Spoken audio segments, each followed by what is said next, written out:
and gentlemen. Thank you so much for joining us today on this special day, the Black Wednesday, which is hugely commemorated throughout South Africa today. But I think it's an eventful, or it's one of those memories you always caught between celebrating or just commemorating in our history, especially as the press of South Africa. Kindly join us in the front, the new team that just, especially the ones on the stairs, please come and fill the chairs in the front. Yes? Feel free. Thank you.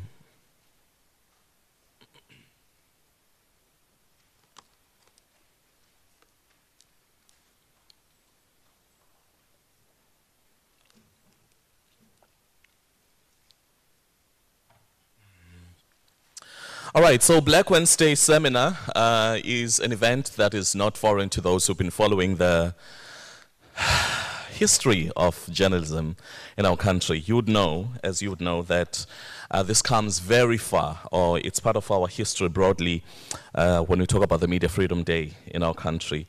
The banning of the banning of the weekend world newspapers is hugely the reason we're gathered here today.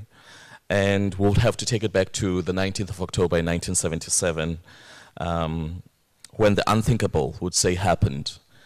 And we had Justice, or Jimmy Kruger, who was the then official or executive in the then apartheid government, who took decisions which hugely affected the operation of the press, how journalism operates in our country, and generally how media is liberated and the boundaries thereof.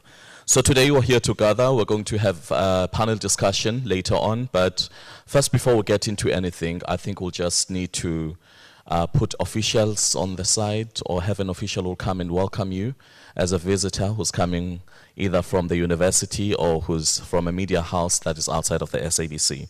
My name is Sipiwo Nzawumbi. Speech, I'm a broadcaster, but I've got a heartbeat of a journalist, a qualified journalist. I'll still get into the nitty-gritties of how I ended up not being a full-time broadcaster, journalism, and just being a broadcaster. But without wasting any time, I think I'll just get on and we'll call Mr. Jude Mathurin, who will come forward. Is Jude here? Jude is going to welcome us, so give us introductory remarks as to why you are here and why it's important for you to be fully present emotionally, mentally, and physically in this gathering. Just a reminder, if you're taking pictures, please make sure that there is no flash. We are streaming live on SABC, so if you want to run this on Twitter, especially in your personal Twitter handles, please make mention of SABC News Online, right? And the live streaming that's happening on Twitter, on YouTube. Over to you, Jude. Thank you very much. First of all, on behalf of Professor Nirvana Bechan, who is our head of Department of Media, who is unable to attend today, I'd just like to give her apologies. My name is Jude Mathurin. I'm head of the journalism program in the media department, and on behalf of the media department and the journalism program, I would like to welcome and greet everyone who is here today. I'd like to thank all our attendees, former Justice Sachs, Kenneth Makatias, Busi, Janet Hurd, who I think is still to arrive, our students, our colleagues from other media and J schools in the Western Cape who read it on such short notice. I'd also like to give special recognition to Andile Noganta, who's not here today, and Sisana Nkwala, who's been working very behind the scenes to try to get today's logistics for this program organized despite very many challenges. And I'd like to, your indulgence, to make a few remarks as we start at the moment. As many of you might be aware, we're facing increasing calls inside the media and outside at the moment for journalists who we assume were fed misinformation that destroy the capabilities of the state to investigate, prosecute, and tax the proceeds of corruption, to reveal their sources before commission of inquiry. This is a defining moment in the history of our media in South African media, but it's also a redefining moment. It has happened previously at the Herpa Commission in 2003, but the context is a little bit different. So history does in some ways repeat itself. And lawyers' pencils are being sharpened, I hear that the threat of the Media Appeals Tribunal is again raising its head. What's going on? What happened?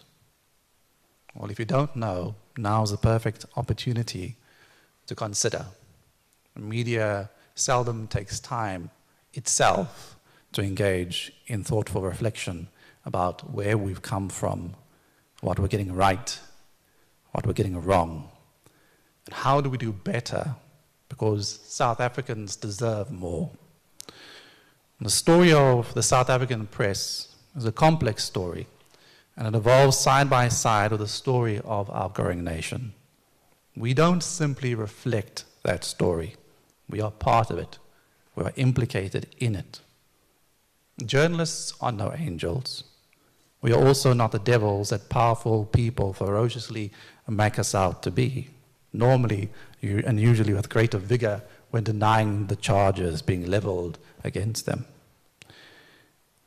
The issue is that many and increasingly fewer journalists are doing their best under increasingly challenging circumstances. In spite of new media economies and operating conditions which are as much a threat to press freedom and independence as political interference and lawfare, there are many good journalists who continue to do an excellent job. There are journalists who take the time to understand the needs of their communities and complexities of stories that emerge from them. There are journalists who realize that polarizing clickbait, no matter how popular, will lead us to a democratic dead end. There are journalists who focus on facilitating an informed and deliberative polity across our myriad of social cleavages, trying to build a new imaginary for South Africa. There are professionals who rise, who challenge, and see their work not as content producers, as some media houses have rebranded, but journalism as the delivery of an essential public service. No, sir. We are not content producers. We are journalists. And I am proud to say that despite tremendous odds, that we are trying to educate the next generation of journalists. So, whether our next generation of Nat Nakasas, Louis Nkosi's, Blok Modesanis, with our next generation that lived through Black Friday, like the Matata Tsedus, Jojo Loes, Stegi Clusters, with our next generation that we can look to now, of Lucanio Kalatas, Futa Kriches, Suna Fentes, Jacques Steenkamps, Rahana Rousseau's, and Pearlie Joubert's. They are here, Mama. I thank you, and I wish you a fruitful and enlightening seminar.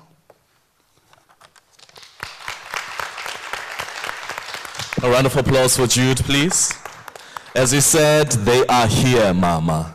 And I hope you do understand your role here as you have gathered, that your contribution is highly appreciated as a media practitioner in South Africa, practicing journalism in 2018 in light of everything that has happened in our country, in light of victimization, the silencing, the agenda, the narrative that's driven by Isandla Sesithathu, not knowing whose agenda to follow and where exactly we're heading as the country. It is important and highly important for you to make sure that you do not miss out on such gatherings. We've got a video for you just to put you together. Perhaps you had a rush morning and you've been trying to sort of in sync yourself with today's program.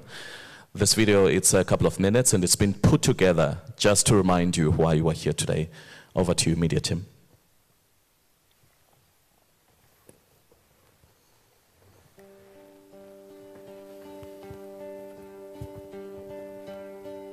To my understanding, press freedom means that there is no censorship and journalists are always protected.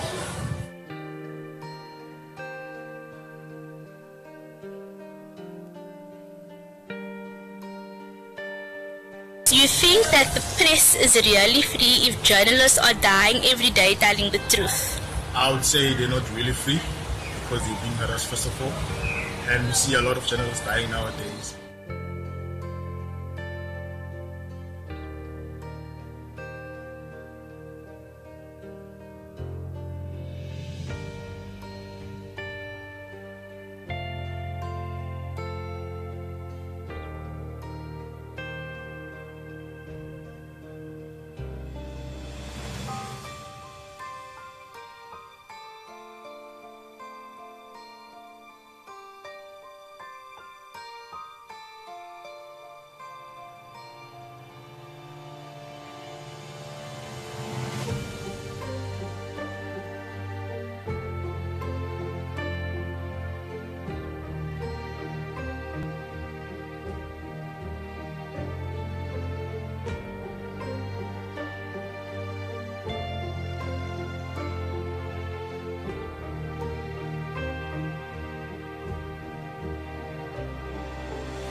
Over the past 25 years, the media of South Africa has been fighting for its freedom to report on issues that are of public interest. However, there is declining public trust in news. There is a dire need for independent and professional journalism. The call from the public is to be served and informed by an independent press. Independent media refers to any form of media such as radio, television, newspaper, or internet that is free of influence by government or corporate interests. When you are working for a certain newspaper or broadcaster, you are mandated by them to write what they want you to write. Whether it's the truth, a certain person's truth, or whatever. Because it's the job and the occupation of what they are pursuing, people go to extra measures to get money and to do the best, even if it's sometimes in a dishonest way. So I feel there are some journalists, yes, they get paid to do certain things, but then you also get the ones with the journalists that have integrity and they stand for the truth, and they just want the truth to be out there. Our media platforms aren't as established as they are like overseas, so like it isn't as impactful as it is in America. We don't have any platforms in South Africa that like people can like confirm things properly on, and so I feel like our media isn't as effective as it should.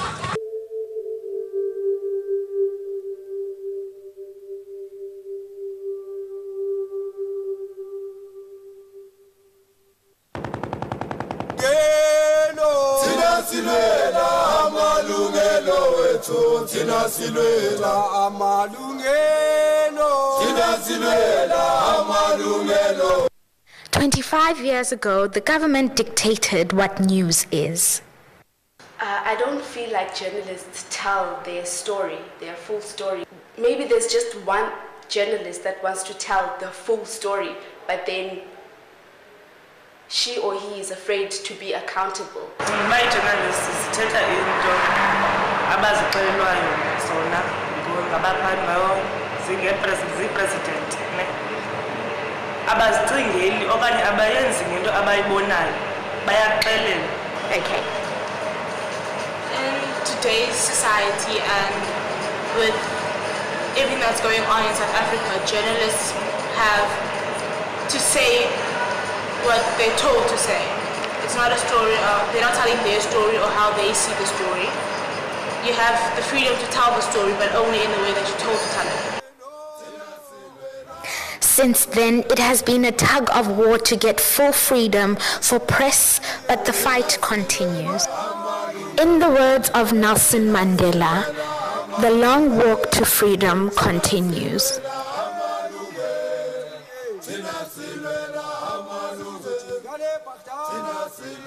1994 marked the end of apartheid, which meant the end of oppression, and a new dawn of freedom was born. This freedom gave birth to our constitution, which clearly states in section 16 that there must be freedom of expression.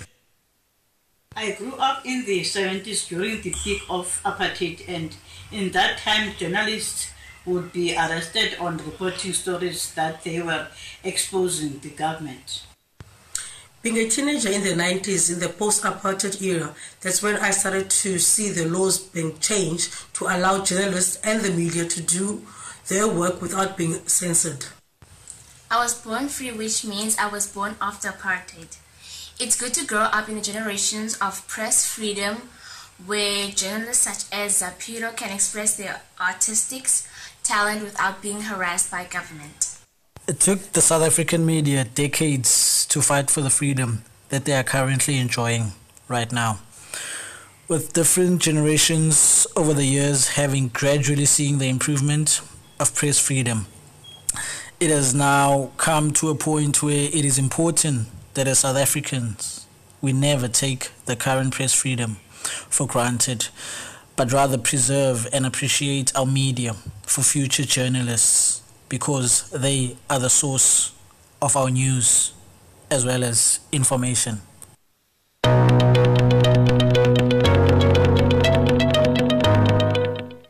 Press freedom is the ability for the press to report on any truthful subject without influence from the government or any external forces. I think it's probably freedom of press expressing themselves and what they want to talk about, whether it's politics, whether it's society, anything. It's just the freedom of speech. Press freedom. Press freedom. Nothing. So you have never heard of the concept, you don't know what it is? No, it sounds like freedom. I understand that journalists have the freedom to say what they think is right. The South African Constitution is considered to be one of the most progressive in the world, with freedom of the press enshrined in Section 16.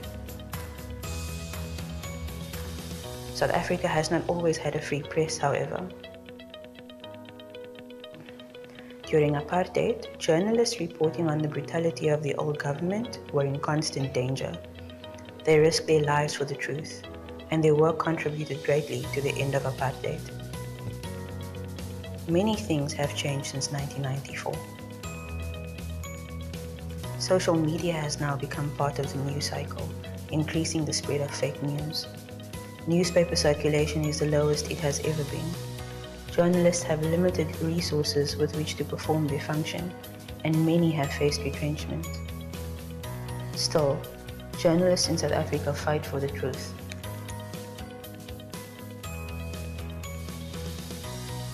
Support local journalism.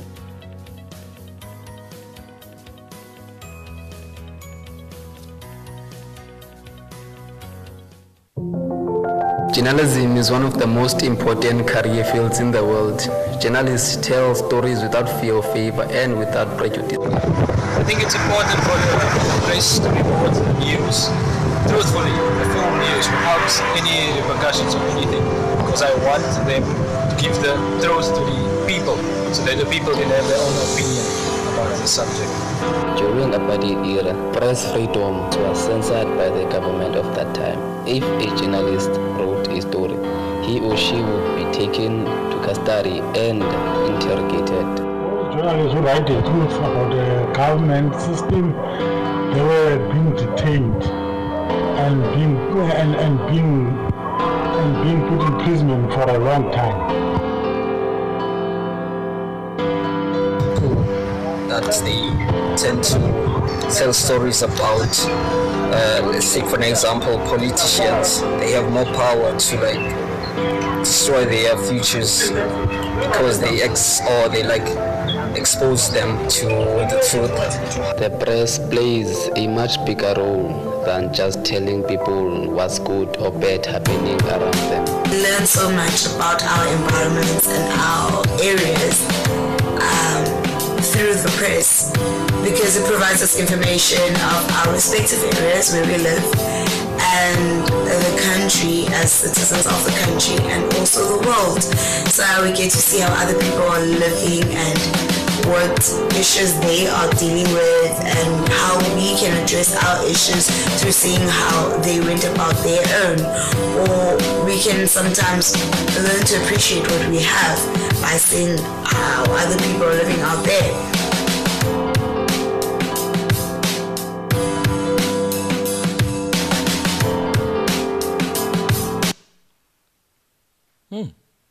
Wow. After that video, you feel and you see and you understand why it is important for us to be here. I feel like saying amandla, but the question is, do we really have that power? Thank you so much to the CPUT, right, department, media department, for putting that together, and Sisanda as well, who worked closely with Andile in ensuring that we have this day today.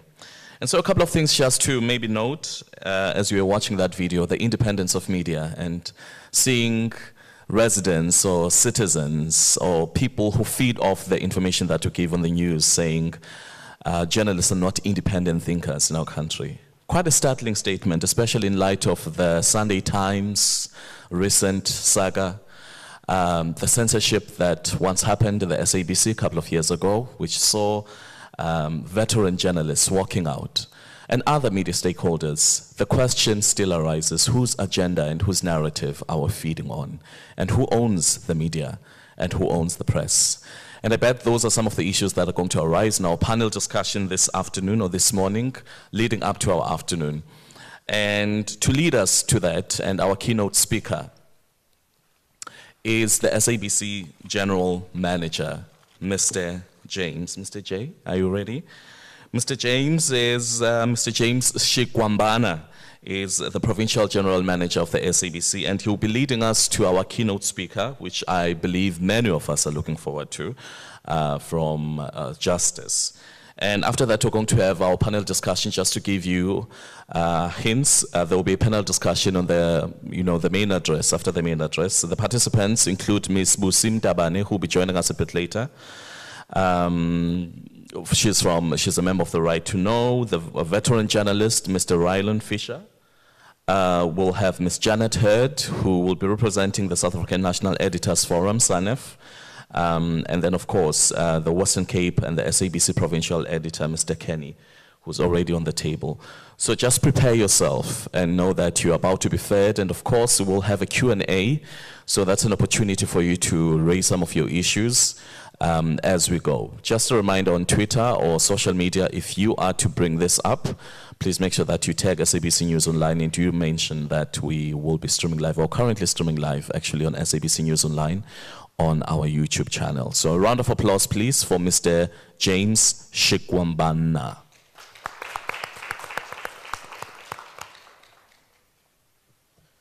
Thank you very much, speech.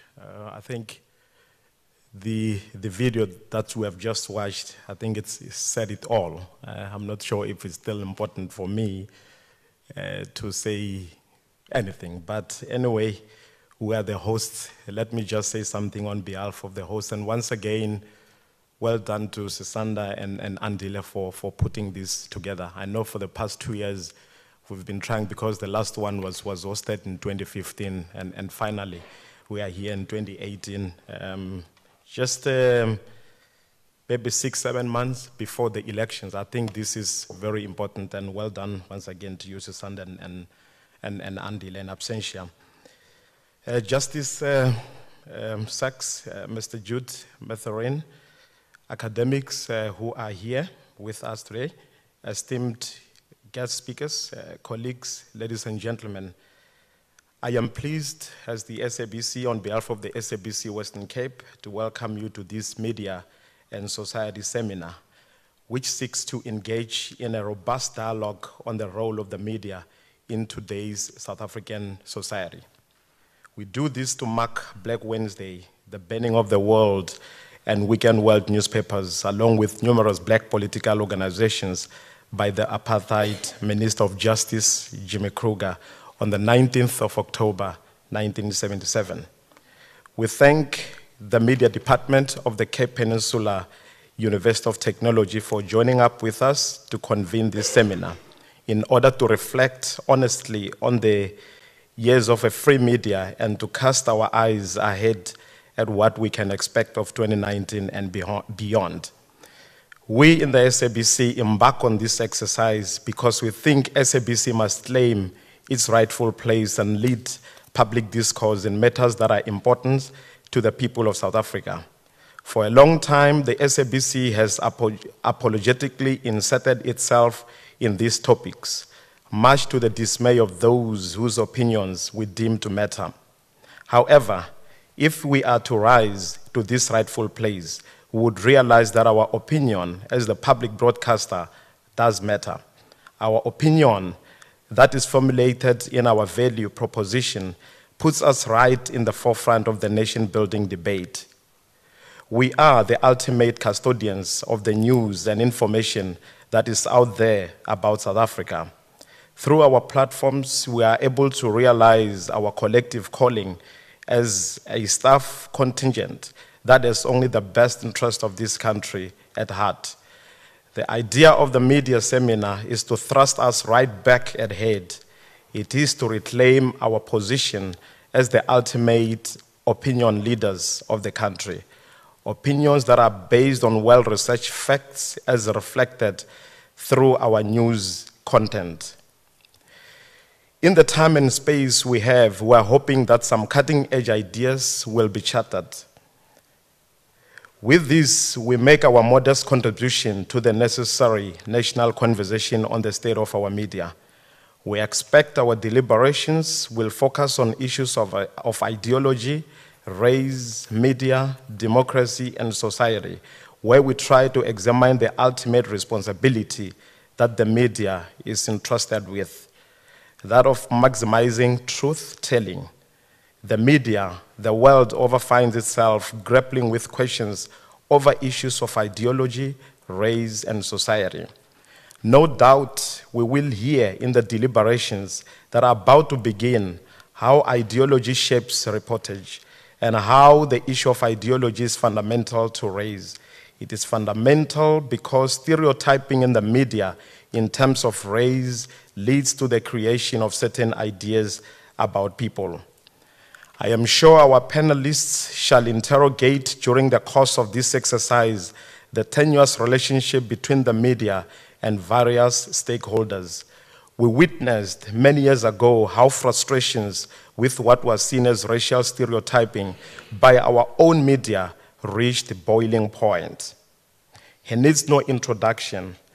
Ladies and gentlemen, now I'd like to introduce to you our keynote speaker, Justice Albie Sachs. He is an anti-apartheid campaigner and retired judge of the Constitutional Court between 1994 and 2009. He started his practicing as an advocate at the Cape Bar at the age of 21, defending people charged under the racial statutes and security laws of South Africa.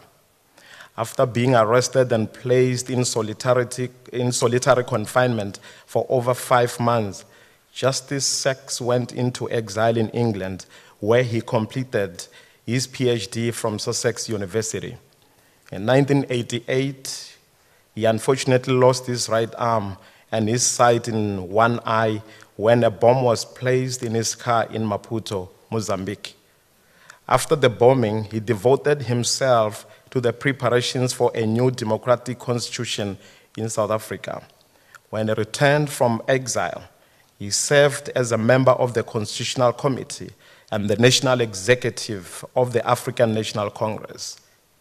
He is the author of several books, including The Jail Diaries of Albie Sachs, Soft Vengeance of a Freedom Fighter, The Strange Alchemy of Life, and We, the People, Insights of an African Judge.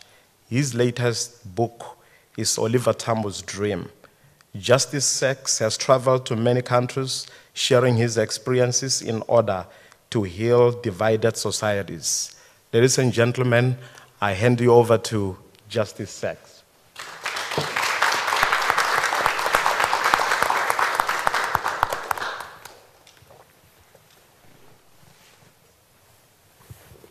The very name of this occasion puzzles me. Black Wednesday. Black is beautiful. And yet that term black was used to imply darkness. I remember when I was lying in my hospital bed in London recovering from the bomb, Nat Masemola came to see me and said, "Comrade Albie, you have a black heart." Now in the English language, black heart is evil. But he's saying, I have a black heart, means I belong to the people.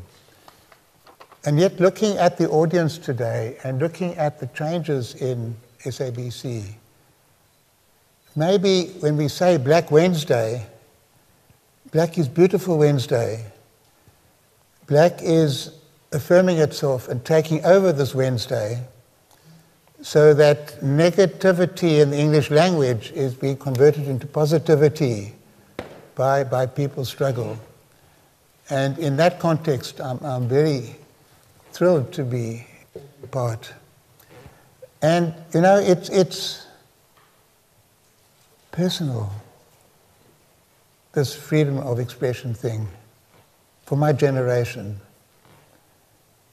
My PhD at Sussex University on the history of the South African judiciary, speaking the language of equality, justice, freedom, and so on, in a context of racist, repressive apartheid South Africa, executing, hanging people every year, flogging children, forcing people out of their homes. How could one institution combine those two aspects at the same time? And I got a PhD at Sussex University. Sussex University Press published the book. Heinemann's published it. University of California Press published it, and it was banned in South Africa. Banned didn't just mean it can't be distributed. If you were found with a copy of my book, you could go to jail. It was a criminal offense to be in possession of a banned publication. If you passed it on to somebody else, you could go to jail. If you were teaching law and you quoted former advocate Albie Sachs, now Professor Albie Sachs, you could go to jail. And it wasn't banned once, it was banned 3 times. You think you can't kill something 3 times. It was banned expressly as a book on a list of banned publications. There were thousands and thousands of publications that were banned. It was a criminal offense to have it because I was banned. Anything I produced in writing, even a letter to my mother, technically, if she showed it to somebody else, she's showing a statement, written statement by me, that would be a criminal offense. And in addition, it was banned because it quoted from Mandela and Tambo.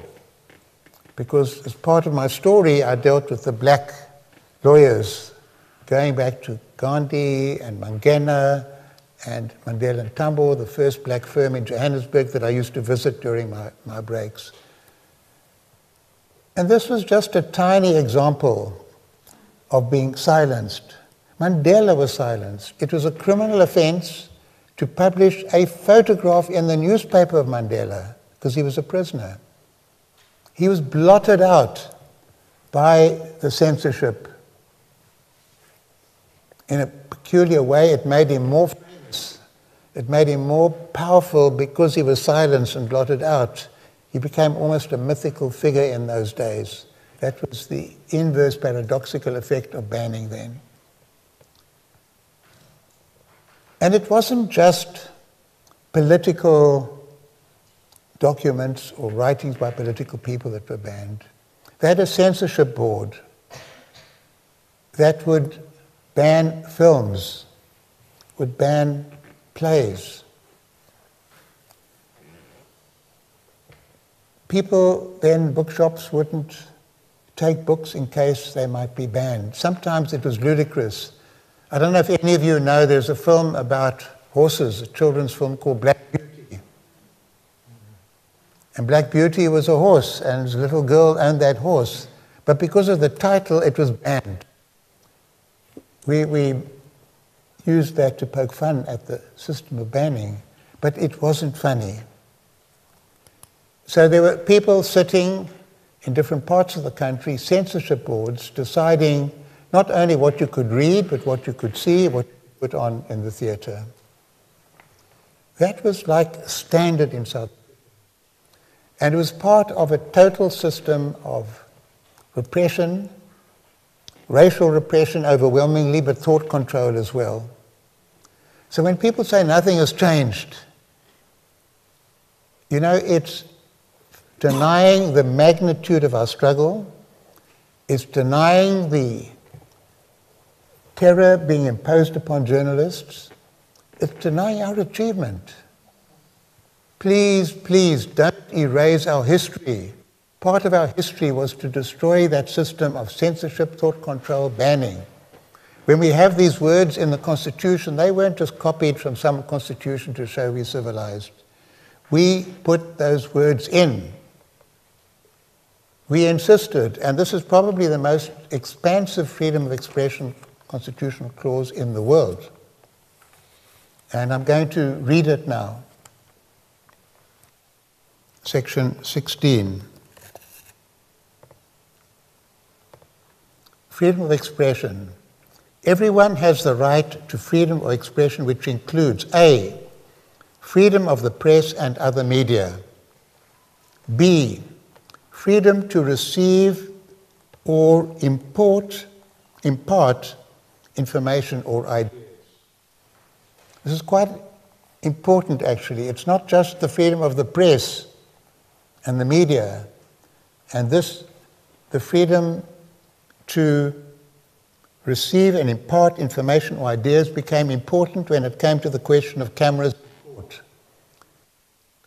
And the press said, we want the right to have cameras in the Constitutional Court. And many of us were very sympathetic to that. But the strongest argument wasn't the rights of the press to publish. The strongest argument was the right of the people to get information. And this was a right of the public, not just the right of the press. The press, there's been criticism of the press. They belong to certain groupings at that stage more than today. A few very wealthy companies really controlled a large portion of the press. There's been some major spread in terms at least of editorial, direction control and so on. But the argument of those of us who wanted cameras in court was very much the right of the public to know what's going on in the court. Then there is freedom of artistic creativity. I don't know of another constitution in the world that has that. Certainly we were amongst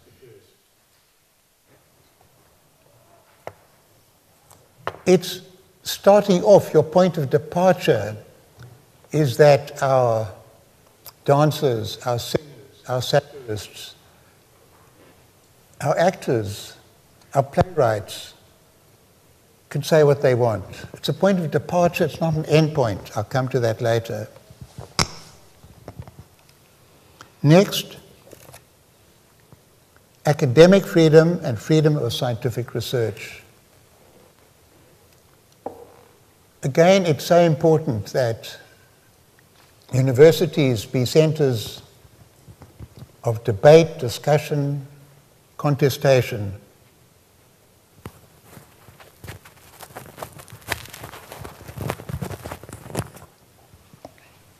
Okay, now I'm free to express myself with more volume. And that's in the Constitution. The Constitution then goes on to say, the right in subsection 1 does not extend to A, propaganda for war, B, incitement of imminent violence, or C, advocacy of hatred that is based on race, ethnicity, gender, or religion, and that constitutes incitement to cause harm. That was put in a sense as a counterbalance. Very broad stroke, freedom of expression. We fought for our freedom.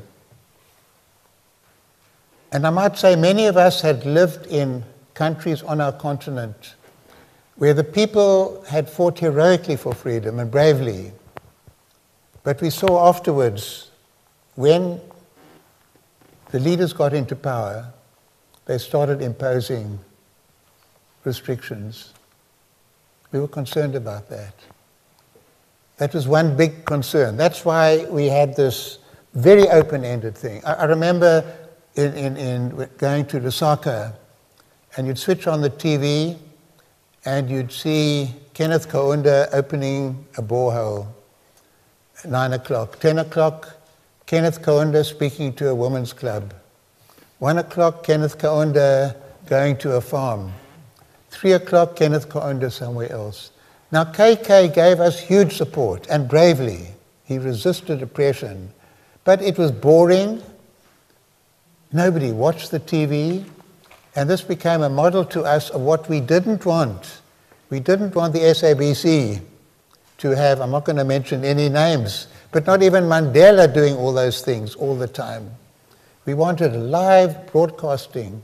Our people were alive in the underground, the resistance on Robben Island. We argued, we fought. Ryland will know. It didn't mean because you're all fighting one struggle against one enemy, you all simply followed one position and you listened to any master or any leader. It was a time of intense discussion and debate. Okay, But there's a big but, capital B, capital U, capital T. What about hate speech? And there were many people who called themselves free speech advocates, not called themselves, they've been fighting for free speech. They said any speech goes. And you counter negative speech with positive speech.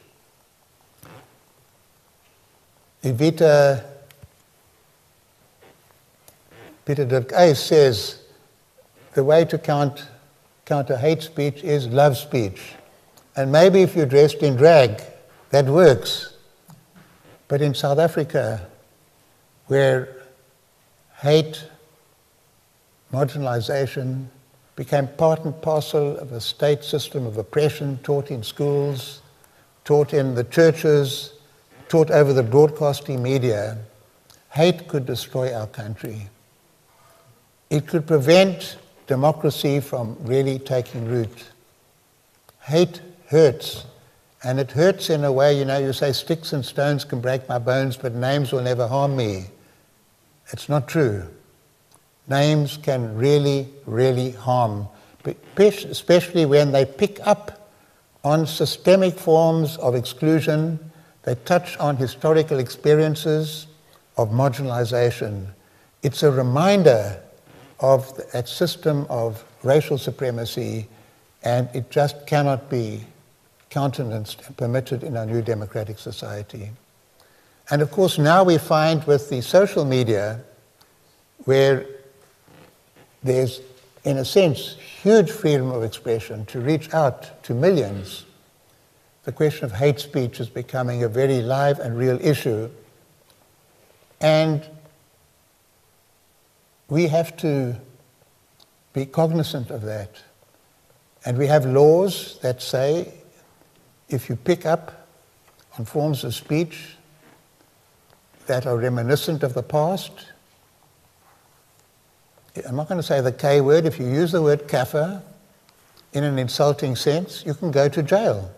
That's in the law. It's been tested in the courts. But I'd say there's overwhelming popular support for that idea that free speech doesn't mean anything goes. A more difficult area is the area where it's not overtly ugly like that, where I would say the law would allow forms of expression, but journalists and writers and satirists and others should exercise a limitation, I would say, of sensibility and conscience. And this was the issue that created a moment of very distressing tension between me and Zapiro. I think he is a brilliant, wonderful cartoonist with extraordinary intuitions and sensibility. He came from a family that had known the Holocaust. His mother was an activist in the struggle.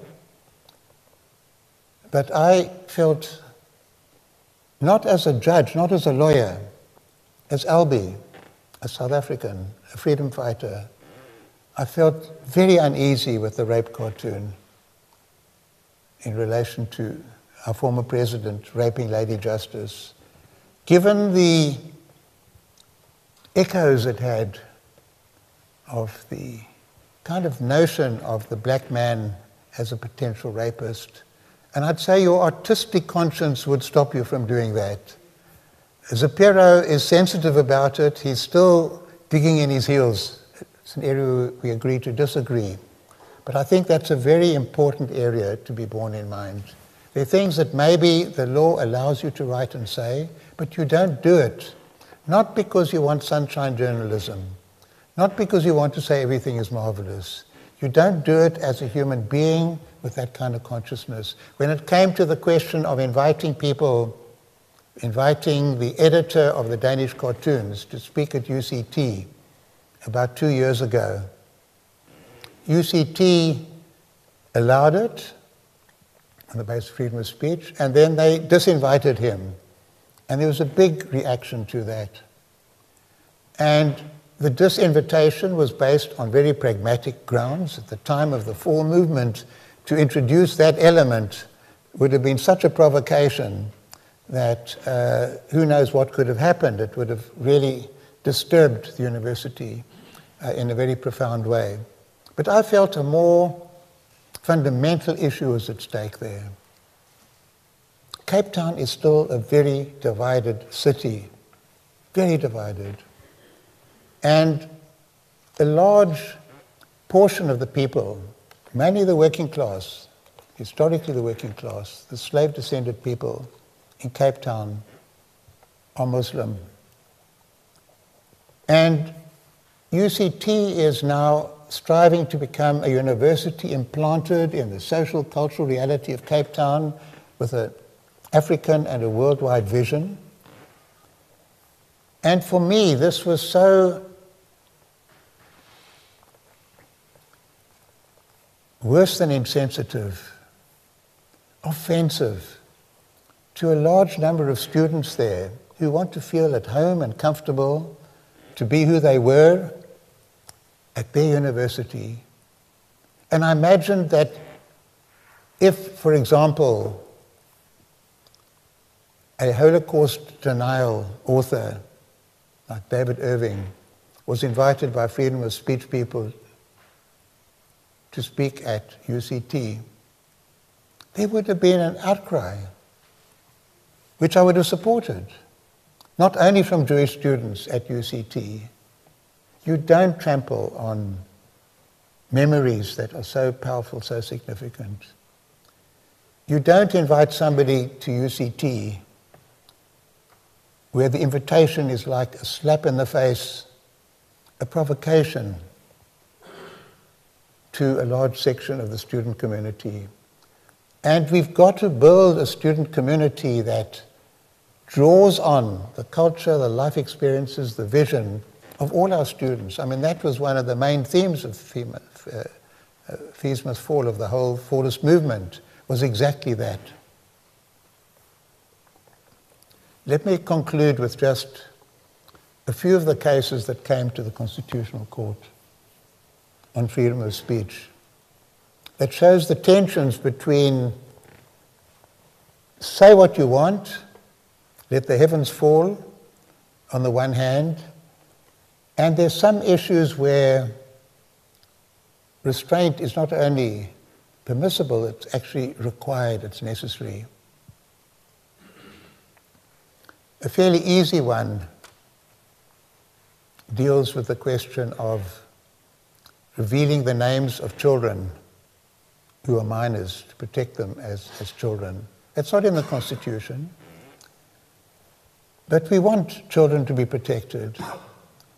And sometimes it might be their parents are in trouble, the names are not revealed, it might be matrimonial cases. All over the world there are restrictions of that kind. That's relatively easy, and there have been some cases coming before our court on that, and some still on the go. Whether you can mention the name of the kids after they reach majority age, and the court has said yes you can, and there's still some dispute about that. We had a case where somebody was prosecuted for scandalizing the judges. Oh, can you imagine? Can you imagine? He said nasty words about judges. Oh, don't you dare. And there's this ancient thing from the English common law called scandalizing the judges. Even the language belongs to another era. And there it was where the judges represented the king, and if you attack the judges, you're attacking the king. It was seen as scandalous. And we decided that the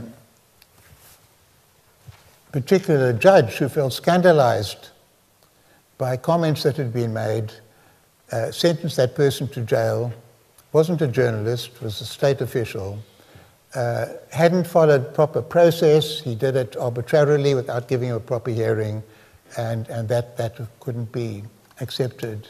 I would go further. I would say that whole law should have been scrapped. Judges in that sense, it's only when our reputations depend upon our skill, our public standing, the work that we do. You take it on the chin. They call you bad names. It's when pressure has been put on the judges, and often by the big media, which happened in Australia and elsewhere. How dare the judges grant asylum to these refugees? How dare the judges protect the rights of these terrorists? Mount strong campaigns of that kind. In cases like that, if it's to stop the judiciary as an institution from functioning properly, or to intimidate or terrorize a particular judge, then I felt that kind of law could be invoked. But not generally, even saying very vicious and ugly words about a judge.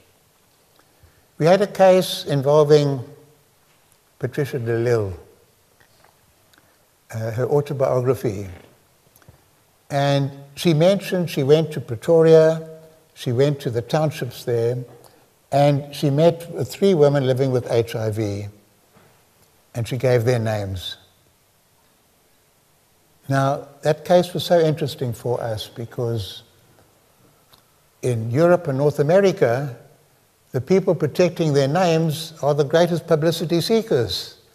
They're the film stars, and they say there's been an intrusion on our privacy. Here it was actually very poor people living in a township whom our Constitution said she had no right in that book to publish their names, to reveal their HIV status. So that's another example of where you don't give the information, even if it gives more strength and vitality to the story. You don't have that little asterisk saying, these are not the real names. You give the real names. You don't do that for reasons of not only journalistic ethics, but in this case, reasons of law. It's a violation of the civil law of their rights to privacy. There's one very big case in the United States. It's the New York Times versus O'Sullivan, very famous case, where the New York Times printed stories about a governor in the South, at the time still of overt racial oppression in the United States, and they got some of the facts wrong. And the US Supreme Court, by a very large majority, said, you can say more or less what you like about public officials, and now it's also extended to public figures, provided you don't do so intentionally, maliciously. There's no remedy. And we felt that gives too free a hand to journalists. And I'm mentioning this now in case you think our Constitution says anything goes. We applied a test of you can say something, if it turns out to be inaccurate, it doesn't mean you're automatically liable to pay damages, provided you took reasonable steps to verify. And we insist you must take reasonable steps to verify. And we feel that's important. The media must discipline their journalists. They must check up. They can't just say a public figure, anything goes. And I think we got a better balance than the US has got in that respect. The US is bananas about free speech. And they allowed, for many years, a Ku Klux Klan cross could be put outside opposite the home of a black family that had moved into a white neighborhood. They said that's free speech. They've now shifted it back. You can do it a mile away, but you can't do it so close. That's their kind of We wouldn't allow that equivalent in South Africa. It touches too deeply on our people. So let me conclude then. For me, it's remarkable and wonderful and inspiring that here in the heart of the SABC, we can see films like we've seen. We can see young people being able to articulate their feeling that we are born in a country that is free in terms of constitutional sense, but we still feel suffocated, diminished, uncomfortable in our own country, in our own institutions. And the SABC is inviting that voice, is inviting this kind of debate. In a sense, the very freedom with which they are expressing the unfreedom is a contradiction. Because they are free to do that comfortably, there are no repercussions, they don't get banned, their writings are not banned, they can say it in court, they can say it in the press, they can say it on air. And for me, that's a huge achievement. And when I read about people, journalists and others, fighting for freedom of expression, and sometimes taking up issues, we would have said, wouldn't it be marvelous if that was our biggest problem? Ruth First, her name wasn't mentioned. She was blown up by a parcel bomb, one of South Africa's greatest journalists. You were in danger, physical danger. Things were closed down all the time. Thought control was everywhere. So what people are complaining about now is at a different level. It's like when the shackles fall, the pinpricks hurt. It doesn't mean we don't say, hooray, the shackles have fallen. And it doesn't mean say it's only pinpricks, we've got to put up with it. It's right that people are always pushing, always demanding. And there have been quite serious threats in the past few years to set up various forms of press control that could have been very, very damaging. And even in the darkest days of state capture and so on, those measures could not get through Parliament. They couldn't get very far through Parliament. So what is needed then is an organized people of South Africa. It needed an organized profession and strong individual voices. And whenever I speak, when I travel and I meet visitors, I say one of the reasons why I feel so hopeful about South Africa is not only that we have a constitution, the constitution is working, elections are meaningful, elections count, the elections are free and fair, they're properly supervised, we have a strong judiciary to make sure the Independent Electoral Commission functions properly, and I say we have some of the greatest investigative journalists in the world. And they have shown their mettle. It seems we also have some of the worst journalists in the world, but that's another story that people might speak about. And those journalists then have been able to do their work, to do their duty, and to find the media outlets with all the limitations that we mentioned, partly because we have these rights that we fought for. They're not just paper rights. They're rights that our generation believed in and wanted and established in very, very firm language and set up various mechanisms for ensuring that those rights are maintained. And you are the generation now that has to, in that sense, continue the struggle to constantly enlarge that space for journalism of integrity, of honesty, of challenge, of daring, so that when you say, I am a proud South African, I'm proud not just because our rugby team wins a particular match against the All Blacks. I'm a proud South African because I can speak my mind, because I'm free, because I can challenge, because I'm not subdued, because I'm not being told by anybody else what to say, what to do, told by anybody else except Albie Sachs at this moment, saying that there's certain things that you don't do, but I accept we don't do those things, not because there's some powerful force telling me not to do those, but because of my own conscience, my own understanding of our rights in this new, free, democratic South Africa. Thank you. A round of applause and perhaps a standing ovation for Justice Sachs.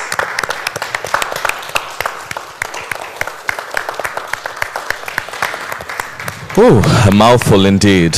I'm sure you want to take a breather after that. All right, ladies and gentlemen, thank you so much to Justice Albie Sachs for giving us such a tone-setting and a scene-setting address. Indeed, it was a keynote speaker. He was a keynote speaker, and it was a keynote address. Just to welcome a couple of media houses. We note you, editors who just joined us from various media houses. You're welcome. Indeed, you just joined us at a good time after having such a scene setting, so I repeat. address. It touched on a couple of things. I mean, the issue of racial supremacy within the coverage of our media, how important it is to have a boundary between media ethics and a personal conscience. At the same time, still drawing a line between delivering what is expected as a journalist, at the same time, knowing what is right and what is wrong. Such a difficult task for a journalist. The violation of those civil rights which are clearly granted within the constitution of our country, but at the same time we know of the glaring violation that we've seen over the years of such civil rights and how journalists have been victimized for practicing their constitutional right. Knowing when to practice freedom of expression and knowing when you're a peddler of victimization on sources or subjects that you're writing about. Knowing that as a journalist, you're also a gatekeeper, but at the same time limiting your interference and maintaining the rule of objectivity. The question is, do we still even have objectivity in our media coverage? And the big ownership, or the big question of ownership, who owns the media and whose direction are we following, whose narrative are we feeding on? Those are things we need to touch on. Thank you so much to Justice Albie Sachs. Well, we're going to take a short break. And just to remind you, we still have a panel discussion. The panel discussion will be moderated by Asanda Nwasheng. Just to give you a brief background on who Asanda is, definitely she's the lady wearing a duke. You can see the power and her strength around the duke. Asanda is currently a specialist reporting lecturer at the Cape University, Peninsula University of Technology, CPUT. Her research interests include the politics of identity, decolonizing, after roads must fall, and the media transformation. Nwasheng left a decade-long career in the media and joined academia as a lecturer in community radio journalism at Wits University, which is Wits Radio Academy. She then became a full-time lecturer at the CPUT, where she was part of a group of academics who started seminars and discussions on decolonizing the curriculum. When not delivering a decolonizing curriculum, rather. Nwasheng conducts a diversity and transformation training at universities and all around the country. For first-year programs and leadership conferences. Her talents have been recognized with various awards in her career, including a Konrad Adenauer Stiftung Scholarship and the Clive Menell Media Fellowship, where she spent a month at the Duke University in the United States of America. She'll be moderating the panel discussion, as I said, after a breather. I think we'll take about 5 minutes, just so you can clear your palate for what you're about to have, and I'll introduce the other panelists who will be joining us later. Should you have any questions, please make sure that you note those, because after our discussion, we will have a Q&A open for you, especially for young media practitioners who still want to know, is there a future for a journalist in our country? I mean, we've had heads of states, presidents telling us that the country needs to make more space for PR executives because journalists seem to be violating their right to freedom of expression and so forth. So those are the issues we're going to touch on. And we do have some light lunch for you. I do understand that the SABC is in financial crisis. Will not charge you for that, so feel free, just nibble and enjoy. So take that 5 minutes breather and we'll be back for our panel discussion. Thank you.